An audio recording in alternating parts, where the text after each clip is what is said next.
विनम्रता कलाकार का गाना और अहंकार उसके विनाश का कारण होता है। आज जब हम कमल हसन अभिनीत फिल्म थग लाइफ की रिव्यू करने बैठे हैं तो हमें यह सदियों पुरानी कही हुई बात याद आ गई। 1987 में जब कमल हसन ने मणिरत्नम के निर्देशन में फिल्म नायकन की थी तब इस फिल्म का दर्शकों पर जबरदस्त प्रभाव पड़ा था। इस फिल्म को काफ़ी पसंद किया गया था, लेकिन 38 साल बाद कमल हसन के करियर की 234वीं फिल्म थग लाइफ में वापसी ढोल के अंदर पोली साबित हुई। तो क्या यह सब कलाकार के अंदर पनपे अहंकार का नतीजा है? वैसे इस फिल्म के प्रमोशन के दौरान कमल हसन का अहंकार उनके सिर चढ़कर बोला, ऐसा तमाम उनके फैंस, उनके दर्शकों को एहसास हुआ। फिल्म थग लाइफ में अभिनय करने के साथ ही कमल हसन ने इसका मणिरत्नम, उदयनिधि स्टेलिन, आर महेंद्र व शिवा आनंद के साथ मिलकर निर्माण भी किया है। इतना ही नहीं, कमल हसन और मणिरत्नम ने मिलकर इसकी पटकथा व संवाद लिखे हैं। कमल हसन ने इसे पैन इंडिया रिलीज करने के मकसद से इस फिल्म को हिंदी व अन्य भाषाओं में दब कर रिलीज किया। यह अलग बात है कि थग लाइफ कन्नड़ में रिलीज नहीं हो पाई है। गुरु और शिष्य के बीच वर्चस्व की लड़ाई व टकराव पर सैकड़ों फिल्में बन चुकी हैं। अब मणिरत्नम और कमल हसन की इसी विषय पर, इसी थीम पर फिल्म थग लाइफ लेकर आए हैं। इस फिल्म की कहानी के केंद्र में भी गुरु यानी कि सदानंद और शिष्य यानी कि रंगराय सत्यवेली तथा गुरु यानी कि रंगराय सत्यवेली और शिष्य यानी कि अमर के बीच टकराव है। तो अब आप खुद अंदाजा लगा लें कि कहानी में नयापन क्या है। एक वाक्य में कहें तो थग लाइफ एक अति बोर करने वाली अंतहीन गैंगस्टर ड्रामा के अलावा कुछ नहीं है। थग लाइफ देखते हुए अगर आप अपना माथा पीटने लगे तो कुछ भी गलत नहीं होगा। अब सवाल यह है कि इस फिल्म की कहानी क्या है। भाई देखिए, कहानी में कोई नयापन नहीं है, फिर भी हम आपको कहानी का सारांश सुना देते हैं। 2 घंटे 45 मिनट लंबी अवधि की फिल्म थग लाइफ की शुरुआत होती है खेत में खड़े होकर रंगराय सत्यवेल, जिससे कमल हसन ने निभाया, द्वारा खुद अपनी कहानी बताने से। रंगराय सत्यवेली मृत्यु के देवता यमराज संग अपने एक खास बंधन का दावा करते हुए एक खेत में खड़े हैं। वह जोर देकर कहते हैं कि वह कभी अभी मर नहीं सकता, जो एक विस्तारित फ्लैशबैक को ले जाता है। जी हाँ, फिर कहानी फ्लैशबैक में 1994 से शुरू होती है। राजधानी यानी कि दिल्ली में एक गैंगस्टर सत्यवेल लगातार अपने क्षितिज का विस्तार कर रहा है और वह अपने कथित अपराध गुरु सदानंद, जिसके दाव में महेश मांजरेकर हैं, को गद्दी से उतारने की तैयारी कर रहा है।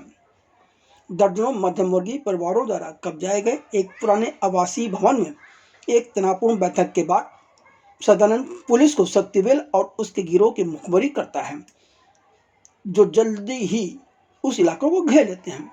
जब गोलीबारी शुरू होती है तो सत्यवेल और उसका बड़ा भाई मणिकम, जिससे नासर ने निभाया, और अन्य उनके साथी भागने में का प्रयास करते हैं। इसी पुलिस मुठभेड़ के दौरान रंगराय सत्यवेल एक बच्चे अमर, जो कि बाद में बड़ा होकर सिलम्बरासन ने किरदार निभाया, की जान बचाता है। उस दौरान उसके बाप की मौत हो जाने के कारण वह उसे अपने बेटे की तरह पालते हैं।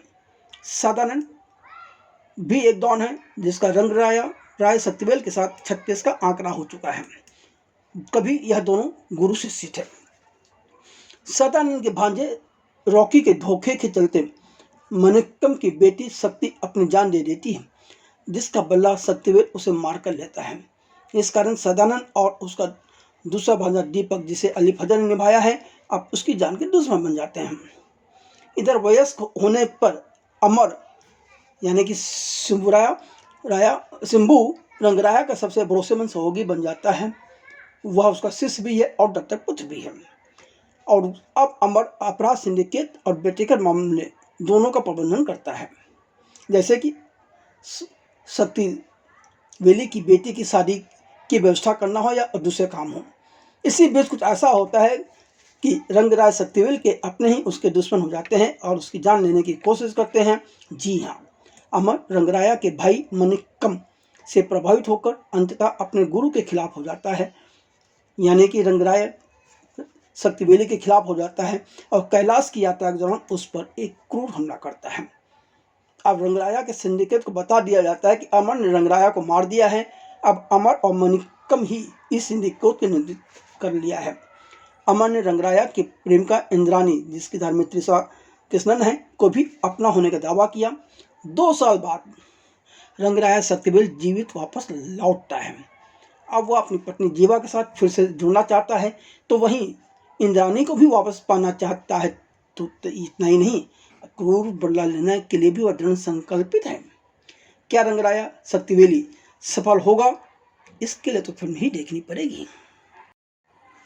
हिंदी भाषी क्षेत्रों में अपनी पहुंच बनाने की चाहत में कमल हसन और मणिरत्नम ने इस बार अपनी फिल्म थग लाइफ का प्लॉट राजधानी दिल्ली पर आधारित रखा है, लेकिन यह कहानी दिल्ली से राजस्थान, दक्षिण भारत व गोवा तक जाती है। यहाँ तक कि नेपाल और कैलाश मानसरोवर भी जाती है। साथ ही इस फिल्म में हिंदी सिनेमा के कई सितारे छोटे छोटे किरदारों में नजर आ रहे हैं, मगर लेखक द्वय को पोता और नाती के अलावा नानी और दादी का फर्क ही नहीं पता है, जबकि चले हैं पैन इंडिया सिनेमा बनाने। अब आप सोचिए, ऐसे लोग, ऐसे फिल्मकार, ऐसे कलाकार क्या करेंगे? क्योंकि यह सब अपने आम में इस कदर डूब गए हैं कि इन्हें भाषाओं में कहाँ क्या संबंध है ये भी नहीं पता, रिश्तों के संबंधों के बारे के नाम भी नहीं पता, कुछ नहीं पता है। वाह रे कमाल है। कम से कम इस तरह की गलती की उम्मीद कमल हसन या मणिरत्नम से तो नहीं थी, पर अब आप क्या करेंगे, थग लाइफ यही सब बता रहे हैं। फिल्म लाइफ की सबसे बड़ी कमजोर कड़ी इसका लेखन व निर्देशन दोनों है। थग लाइफ की शुरुआत फिर भी थोड़ी बहुत ठीक ठाक अंदाज में होती है, जो दर्शकों के अंदर एक उत्सुकता जगाती है, लेकिन 15 मिनट बाद, यानी कि समझ लीजिए फ्लैशबैक खत्म होते ही फिल्म पर से निर्देशक की पकड़ ढीली हो जाती है। इंटरवल के बाद तो सब कुछ गड़बड़ हो जाता है। क्लाइमैक्स भी बहुत कमजोर है। क्लाइमैक्स में कमल हसन और सिंबू के बीच एक शक्तिशाली इमोशनल टकराव होना चाहिए था, जो कि नहीं नजर आता, एकदम बहुत फीका टकराव नजर आता है। पूरी फिल्म में पटकथा लेखन में तमाम गड़बड़ियां हैं। कई जगह आपको दीवार सहित कई फिल्मों के दृश्य संवाद तक चुराए हुए नजर आएंगे। फिल्म देखकर एहसास ही नहीं होता कि इसका लेखन कमल हसन या मणिरत्नम जैसे सिनेमा के जानकारों ने किया है। सदानंद राजनेता बन जाता है, पर फिर वह क्या करता है, कहीं कुछ अता पता ही नहीं है। इसी तरह अमर के किरदार को भी ठीक से गढ़ा ही नहीं गया है।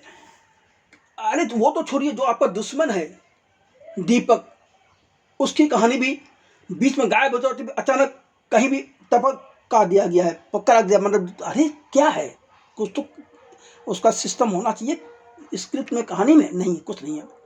कुल मिलाकर कहानी में भी कुछ भी नयापन नहीं है। इस हर फिल्म में एक गुरु और एक शिष्य की कहानी के बीच टकराव की कहानी होती है। इस फिल्म में दो गुरु और शिष्यों के बीच टकराव की कहानी है बस। फिल्म के संवाद भी बहुत निचले स्तर के हैं। A.R. रहमान का संगीत भी निराश करता है। इस फिल्म में ना तो रोमांस है और ना ही कोई इमोशन है। सिंबू और त्रिशा की प्रेम कहानी को भी विकसित नहीं किया गया है।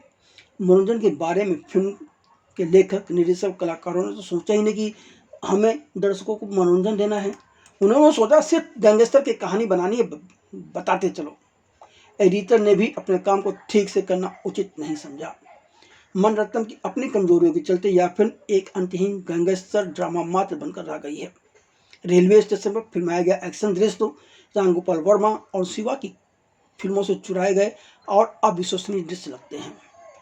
पिछले 50 साल से फिल्म निर्देशन में अपनी गुणवत्ता का झंडा गाड़ते आ रहे निर्देशक मणिरत्नम ने थग लाइफ का निर्देशन किया है। इसका एहसास एक भी सीन में नहीं होता है।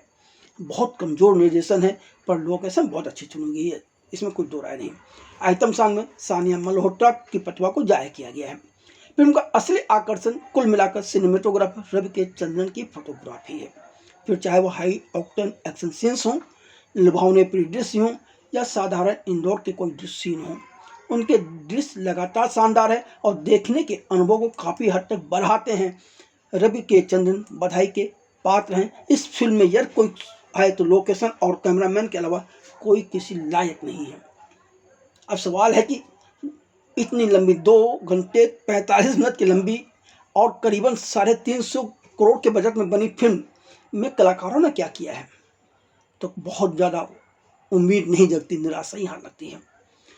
और वैसे भी जब पटकथा गड़बड़ हो तो कलाकारों के अभिनय पर असर पड़ना भी स्वाभाविक है, लेकिन दर्शकों को और अपने फैंस को पूरे 44 साल बाद सबसे बड़ा धोखा कमल हसन ने दिया है। कमल हसन की बतौर अभिनेता पहली फिल्म 5 जून 1981 को एक दूजे के लिए रिलीज हुई थी। इसी फिल्म के चलते दर्शकों ने कमल हसन को अपने सिर माथे पर बैठा लिया था। पर अफसोस इस बार कमल हसन ने इतना निम्न स्तर का काम किया है कि लोगों का उन पर से और उनकी प्रतिभा पर से विश्वास ही उठ गया। जिसने उन्हें रंगराया शक्तिवेल के किरदार में कमल सच कह रहे हैं, रंगराया शक्तिवेल के किरदार में कमल हसन महज अपने आप को दोहराते हुए नजर आते हैं। अमर के किरदार को ठीक से गढ़ा ही नहीं गया तो अभिनेता सिंबू क्या कर लेते। अति कमजोर चरित्र को बेहतर बनाने का प्रयास उन्होंने अपनी तरफ से किया है पर सफलता नहीं मिली। टीसा कृष्णा के पास करने लायक कुछ था ही नहीं। सच कहें तो इस फिल्म में उनकी कोई जरूरत ही नहीं थी। बेवजह जबरन उनके किरदार को ठूंसा गया पर उस किरदार को लिखने में कोई मेहनत नहीं की गई। महेश मांजरेकर, अभिरामी, नासर और अली फजल ने अपने अपने हिस्से के काम को अच्छे से अंजाम दिया है। पुलिस अफसर के किरदार में अशोक सेल्वन बिल्कुल नहीं जचते। ऐश्वर्या लक्ष्मी को तो केवल क्लाइमेक्स में थोड़ा बहुत अवसर मिला है, अन्यथा उनकी भी कोई इस फिल्म में तवज्जो नहीं है। कुल मिलाकर अगर आप इस फिल्म को देखना चाहते हैं तो यह मान के चलें कि एक घिसी-पिटी बोर करने वाला फिल्म देखने जा रहे हैं। आप बिल्कुल न सोचें कि आप मनोरंजन की किसी फिल्म को देखकर या कमल हसन की फिल्म को देखकर मनोरंजन पा जाएंगे।